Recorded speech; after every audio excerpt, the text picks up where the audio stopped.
Hello, everyone. How y'all doing out there? I hope y'all doing good. I hope y'all staying safe, and I hope y'all not spreading no unwanted germs. Okay, so I saw this article from the New York Post, and I read it, and I was like, you know what? This article perfectly encapsulates. I think that's the word. I'm not too sure right now, but this encompasses the whole situation of what's going on in at least the city. I can't speak for the whole state, but definitely the city. So the title is For the Second Time in a Generation, New York Lives Through a Real Life Disaster Movie. So, so just after reading the title alone, I thought to myself, wait, second? So what was the first? You know what I mean? I didn't know off the top of my head what the first one was. But then I read some part of the article and I thought, oh, yeah, he's right. Oh, the author of this article is right. So we thought it would be something ultra modern that got us, didn't we? We thought it would be nuclear zombies or maybe a software virus. Nope. It was the old school kind. The kind of thing that's been going around every winter and spring for 100,000 years. Only this time it's postmarked from hell. We've been laid low by the common colds, CHUD cousin. I don't know what that stands for, but the flu that ate the world. Manhattan doesn't surrender easily. I was here on 9/11, and though the bars and restaurants were quiet, in the fall of 2001, they were still open. People went to gyms, people had brunch, people saw movies and shows. This time, all of that is gone. Manhattan isn't Manhattan anymore. Broadway theaters look like tombstones. The St. Patrick's Day parade on Fifth Avenue has been canceled for the first time in its 258-year history. There is no nightlife. There isn't much daylight for that matter. Everyone who can work from home is doing so. A lot of the people who can't work from home are just out of work. So I'll show you a little video of myself in well, not necessarily the heart of the city, but a part of the city that is usually busy. But shit, empty today. Oh my god. It's just a, this is just to prove a point. All right. So you see, right? It's so crazy because I pretty much walk that same route every Monday to Friday around that same time in the morning. And like it's so crazy because it's like no one is there, like nobody.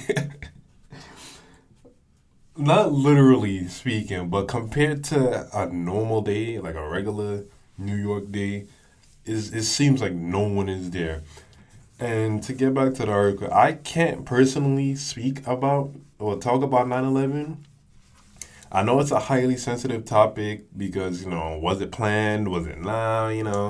You could get into that. Who knows? You know what I mean? But besides that, I was only 4 years old when it happened. So what would I know about it anyway? What 4 year old would know about something so terrifying? And if you really wanted to learn about it, not the conspiracy theory part, but the actual event itself, there's videos and articles you could read, but I never wanted to dive too deep into that because I know it's just disheartening. And being the conspiracy theorist that I am, I can't look at that kind of thing and not think there's more to it than what they're showing me. You know what I mean? So sorry, but I'm not knowledgeable about the situation. So I will keep my mind. I mean, I keep my 2 cents out of it.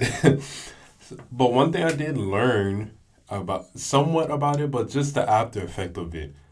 Muslims, like the term xenophobia or whatever, doesn't even fully describe what was going on.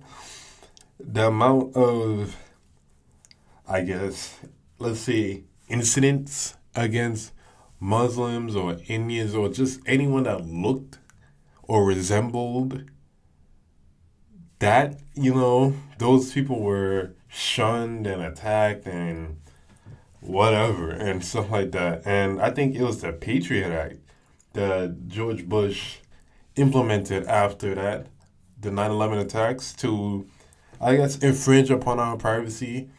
And what I want to say is the xenophobia against the Muslims in that year and that time is not completely parallel to the xenophobia against Chinese slash Asians now, but you could see a somewhat of a parallel.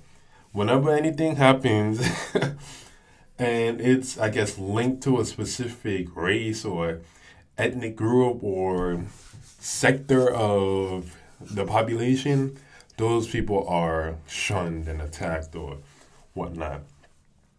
So I read the article and I pretty much agreed with everything that was said. It's really kind of sad. It's so weird because it's like, as a regular New Yorker, right, that takes the MTA pretty much every day, it gets really, really packed on the trains and the buses.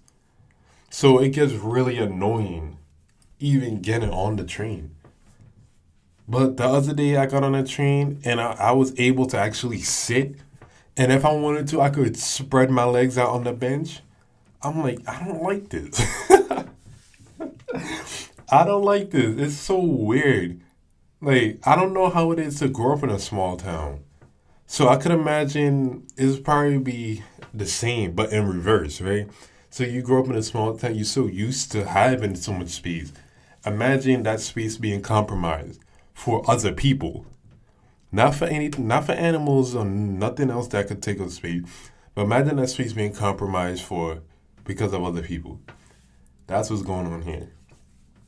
We so used to it being clustered and whatnot to finally have some space. Like I got a seat on this train. It's so weird. Like I'm actually craving a crowded train to a certain extent. Don't get me wrong, but you know it's weird to see open trains. It's weird to see empty buses. It's just weird to walk and actually be able to walk slow in the city and people not getting upset at you. Thank you. More videos coming soon.